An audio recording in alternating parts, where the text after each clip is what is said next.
I know some people prefer videos that they can hear because we all live busy lives, and I often listen to videos while I'm doing things. I don't watch them actually as much as I listen to them, and there might be other people, there probably are a lot of other people like that, so I'm doing a separate video here for those who prefer to listen or at least do both. So I'm questioning why there were only 2 unknown DNA samples within 112 King Road, 1122 King Road. Obviously there were 3 found, but only 2 were within the house. The other was that glove, which was found sort of on the edge of the property near the garbage. So I've been wondering for a while how they only found 2, actually. I know I were identifying DNA, but if you listen to the video, you kind of realise, like, I'm just not convinced that it was only 2 that they couldn't identify. Or maybe they just didn't try to find. It obviously depends where they're swabbing, but anyway, this is the danger, you see, I waffle, which is why I'm trying to cut out my waffle. I thought I'd make a video like this, and now here's the waffly video.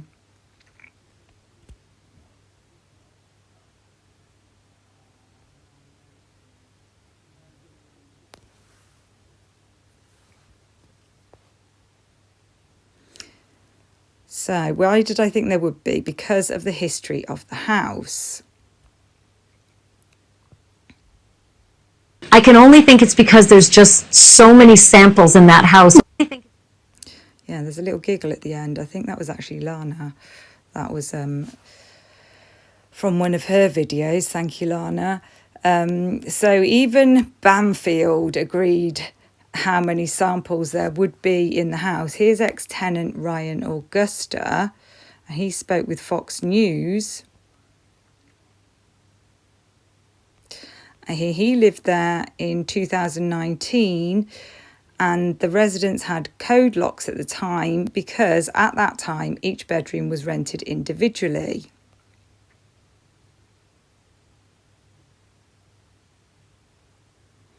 And he called the residents at the time a community house. Augusta lived there with a handful of other people, all men at the time. So not only would there have been men, there would have been lots of visitors who may have been men. There would, even if there was women. We bring in other people's DNA into our houses all the time. It would be really interesting to know. I'd love to know what DNA I might have brought into my house unknowingly. It'd be interesting for lots of, I think I've tried to find some research on that, but I can't find anything specifically on that, on DNA that's just found in, randomly in a house. And, how surprised the residents might be at the fact that some of it's not identified. So all men at the time who were a mix of students and employees at the University of Idaho or Washington State University. So that's interesting. And I've watched another video where a girl at U of I became... I'm going to show you the video, sod it. Let me find it. We're off piste now. See, I'm out of control. This is why I did a video like that, to try and rein myself in. But for those who like the unreined version of me, I'm not going to be able to find it though, am I? I will say that at first glance, it's a very cute, quaint little town that you wouldn't ever think anything bad would happen in. However, for whatever reason, and I still think about this to this day, that, underneath all of that, there is a weird, sinister vibe in that town that I can't even really explain, but I have some stories that might give you an idea. So the first apartment I got there was right in the square in the middle of Main Street that was looking down over all of it, and I was like, this is such a cute place, but it It's a building that has shared bathrooms. Like you have your living facility that includes like a refrigerator and a sink, and then you have to go down the hall to the bathrooms. And I assumed that it was going to be mostly like college kids living there. And I'm like, it's fine. I don't care if I share a bathroom. Unfortunately, it was not college kids. It turned out to be a lot of really sketchy, shady people. And this is, again, right in the middle of downtown, basically looking over where one of the girls worked. There was a guy that lived down the hall from me that I never saw. And he would scream and scream and scream 24/7, nonstop, bloody murder. And I just assumed, this guy must be schizophrenic or something. I felt really bad. One night, it was a little bit late. I walked out of my room to go use the bathroom, and I didn't hear the screaming, and I thought that was kind of weird because usually he's at least like moaning or something. I don't think he ever really left. So I go use the bathroom. I'm walking back to my room, and all of a sudden I see this big, burly guy with a not so friendly look on his face. And there's two halls with like a partition in the middle, and you can get to either side from around both ends. So I go this way, walking back to my apartment, and I see him come around the corner the other way, and he starts coming at me like this as fast as he can. And so I book it into my room, and my heart is pounding just thinking about it, and I'm able to lock the door like just in the nick of time.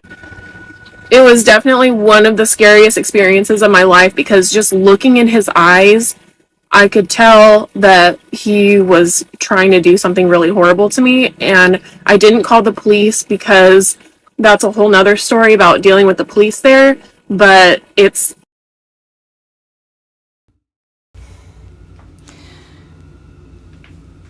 So we're back to Ryan Augusta. Now, Augusta said he has since submitted 2 tips to the police and is considering, this was on about the 2nd of December or something, and is considering a 3rd based on his experience around Moscow and living at the home. I wonder if they listen to him. This guy owns a cleaning business as well, a laundry business where he takes and collects laundry from people's houses. He started it during COVID. He collects it from people's houses and then he takes it back once he's washed it. And I just noticed online that he's only stopped that business this summer, this July. He's now doing something else. But it was a bit of a, well, he says family business. Don't know what he means by family, But, yeah, I thought that was interesting. Anyway, we need to look at the police. So next is this next guy is a criminal justice professor, but he used to work for the NYPD, and he's being interviewed. I think it's Fox News, but I'm not sure. You can sort of see at the bottom. I've kind of cut it off a little bit. I like the person interviewing him in this as well. She's prefer her to Bamfield. Just don't tell Bamfield, but well, actually do tell her. But yeah. And this is a transient location. When I say a transient location, meaning college students live in this house, and we've had, I want to say, upwards of maybe 100 people that lived in that house over the course of a year. So it becomes a very... I don't know if he's got that right, though. 100 people over the course of a year, because Lana showed who had lived there. So I think it's over a course of a longer time than a year, because there were 6 girls living there before, but surely they lived there for the whole year. Where's he got that from? 100 people living there over the course of a year. He must be more than a year.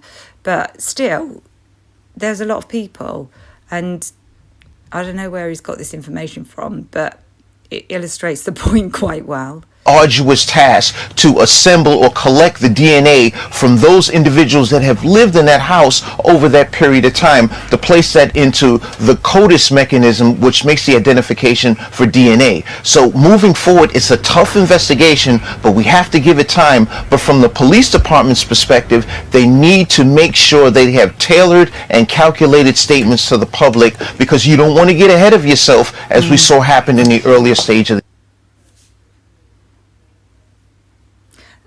So then there's the reportedly highly sociable nature of the house's most recent inhabitants. So Kaylee, Maddie, Xana, Ethan, I believe, was living there. And if you've watched other videos, you'll know why I think that. Lucky, Unfiltered Lucky also thinks that. And Bethany and Dylan and Ashlyn Couch, why did she... What happened with her? Interesting, isn't it, that one? I know something about Ashlyn Couch as well, and I've been thinking, should I reveal it? I don't know whether to or not, because it's a bit of a salacious thing, really, or could be.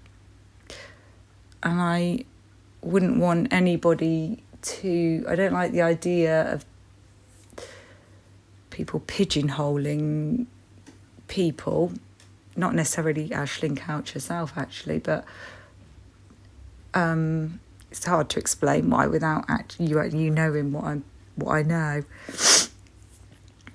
I don't know, and it may or may not have any bearing on things.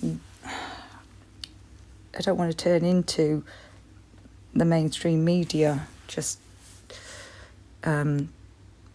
airing people's dirty laundry in public. And again, I'd say it wasn't dirty laundry, but it could be seen that way. I'm creating a bit of a...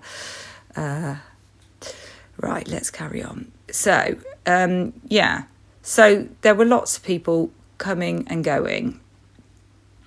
And in terms of parties, apparently it was a party house. I don't know if it was. I don't know if at first it just got sort of portrayed that way, because at the end of the day, we've only seen that there were two events there. We don't know how many people were in the house at the time.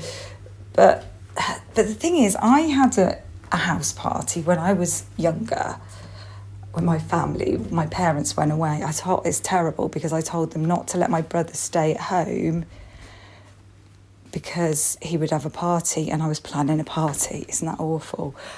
And the house was absolutely wrecked, and stuff got nicked, loads of stuff got stolen. The police got called. There were people walking on my roof at 5 a.m.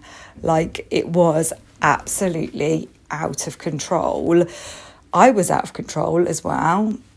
There was lots of damage, and it wasn't until I sobered up in the morning that I realised what the hell.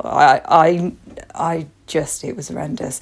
And my dad took me to the police station, and I couldn't name half the people who were there. So, people do end up in your house when you have a party that you don't know. And I used to live in a party house when I I wasn't a student. It was after I'd finished uni. We were all ex-students, and I stayed in the town that I had been to uni. I was working there, and we used to have parties all the time, and I definitely couldn't name all the people at those parties. So yeah, this is what I'm saying. But anyway, let's carry on with the video.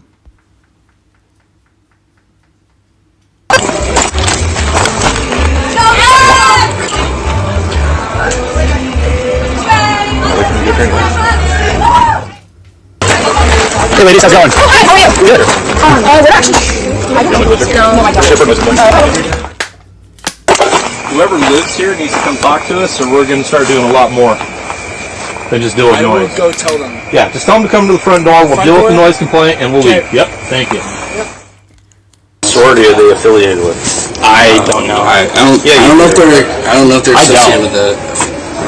So I guarantee you they're associated with the sorority. As many of them are living here. It's an off-campus sorority house. I've been a cop for 22 years here. I'm not stupid. Don't play dumb games with me. I'd rather deal with this as a noise complaint than getting a hold of the Greek council and the Greek board and all of that and the students and playing all these stupid fucking games. It's a delight, isn't he, Blaker? Absolute delight. It's interesting, isn't it? Because there was that riot, the Greek Row riot in WSU in 1997, was it? 1998?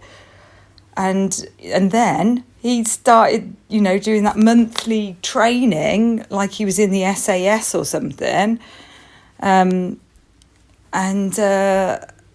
He's clearly got an axe to grind, unfortunate turn of phrase, but although he's not really got the athletic build for the masked man, the masked bushy-eyebrowed man. But was the masked bushy-eyebrowed man somebody who came later to tidy, to clean up? I'm here to help. I mean, and then he just wanders out, meekly wanders out after seeing one of the residents. I don't even think that was the killer. If that person existed at all, I'm not sure who that person was. But really, was that the person who just killed 4 people? Unless they were in a fugue-like state, and I don't know. Or it just didn't happen. Who knows? I don't know which question. Do you want? Hey guys, can you send someone out to Lucas here, please? I'm looking for one with the same dash. Nope.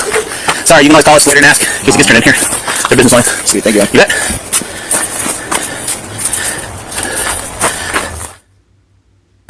Once I have neighbors calling in, we're too loud, disturbing peace. Yeah. Nothing against having parties, nothing against having people over who are overage to drink. But again, once we start disturbing the neighbors, only grab issue. Yeah. Noise ticket is up to 300. Yeah, somewhere around 300, 400 bucks. Pretty expensive ticket. I don't want to get that to you. That being said, this is your place, so I'm going to hold you responsible. They get more expensive later, kids.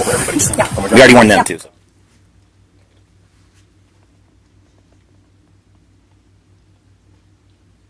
The block parties are kind of popular too. Like they'll kind of like get in big crowds and they kind of like wander around. You know what I mean? Just like go throughout campus and stuff. Not so much lately, but like you go from like sometimes they only stay at the house for like an hour or two, and then they like kind of like wander around and stuff. I guess in the winter a little bit less, but yeah.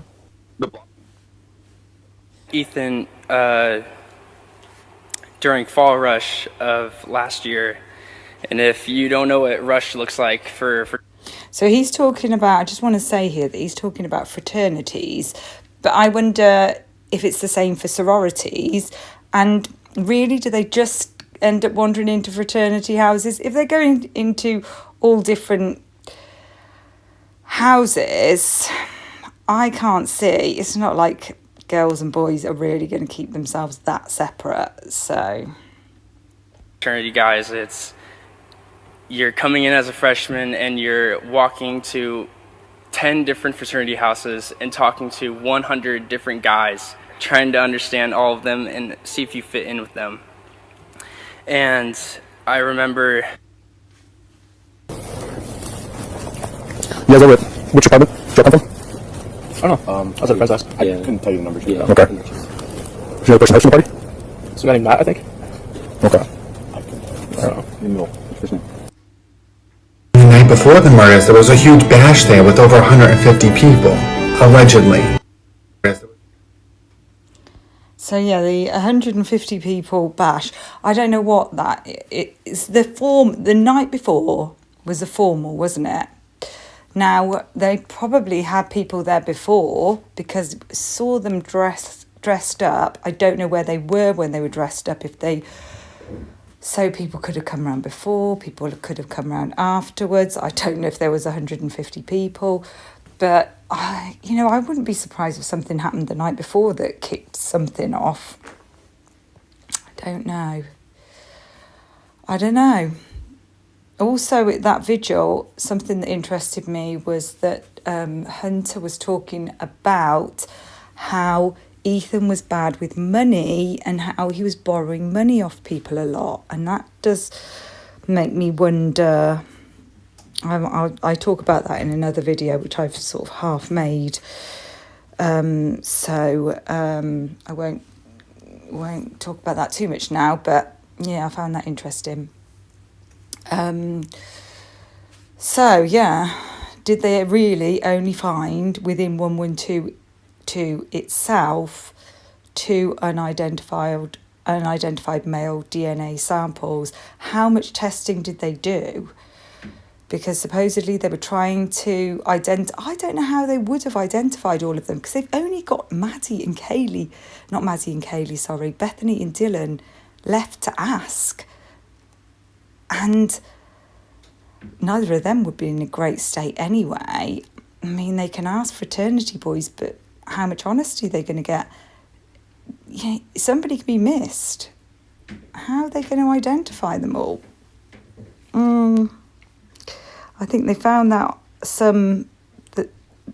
and I also listened to a video. I can't remember the woman's name, but Harsh introduced it the other day, and actually this woman is talking about somebody else's video. So it's Harsh talking about somebody's video, talking about somebody's video, and I'm talking about the video, and it said that about Ethan, something about the knife sheath being found next to Ethan or something. And I wouldn't be surprised if it was found under Ethan later, because Ethan was moved, wasn't he?